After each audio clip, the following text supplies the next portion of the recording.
Hello and welcome back to another video. In today's video I'm just going to be making a quick outlook video on the 10-year US government bonds DXY, EU and GU. I'm also going to be quickly reviewing our previous week's price action where we can actually use this to make a more informed prediction on our weekly bias going into this week. First things first, let's drop down to our lower time frames. As you can see, sole intent of NFP in our previous week was actually to engineer sell-side liquidity on the 10-year US government bonds and then actually trade in higher back into our leg that we've seen in our previous week. Now, overall this week, more likely than not, we are going to see lower 10-year US government bonds. Now, it's not until Wednesday where we get actually a cluster of our high impact USD drivers, where more likely than not this is where we are going to actually see, some sort of manipulation to the upside, then potentially getting our midweek reversal framework to the downside.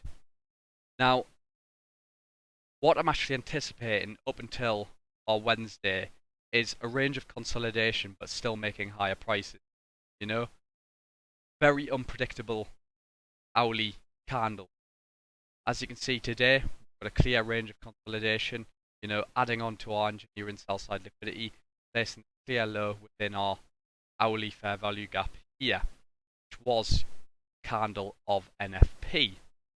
Now let's take a quick closer look at our dollar index. As you can see, same thing for dollar index, with a range of consolidation today, actually tapping into our new opening gap, making somewhat higher prices in our consolidation. Now, up until Wednesday, very, very similar. I'm actually anticipating higher prices, and then when we got our news drivers, this is where I'll be anticipating some sort of framework to the downside to actually target, some of our lows here and our overall weekly target where I've marked out in green. Now, let's actually take a closer look at USD and GU. First, starting off with GU. As you can see, as of now, our biases and our overall direction is very uncertain. Now, this is down to what's actually happening within the economy at the minute. Lots of actual uncertainty. Therefore, this illustrates uncertain price action on the chart. So it's going to be very important to actually hold tight and potentially even, reduce the size of your trading risk this week and overall focus on actually of trades this week and solely focusing on, a highly predictable daily candle. Now, very similar for GU. What I'm actually anticipating is lower prices, taking out some of our internal range liquidity, and potentially even come down to our low here.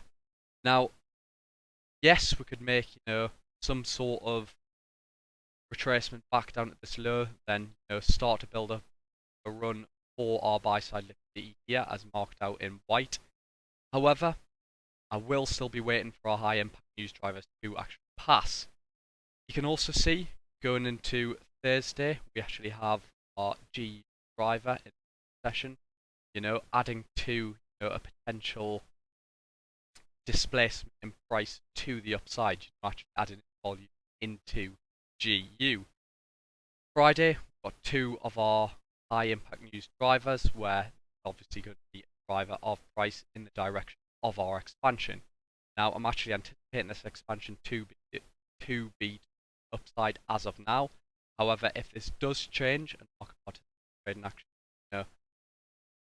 want to actually potentially trade lower, then I will update this Telegram. But it's going to be important to actually just sit tight and actually wait for some of our daily to actually make a informed, predictable decision. Very, very similar for Euro USD. See, as of now, both are actually viable, downside, upside here.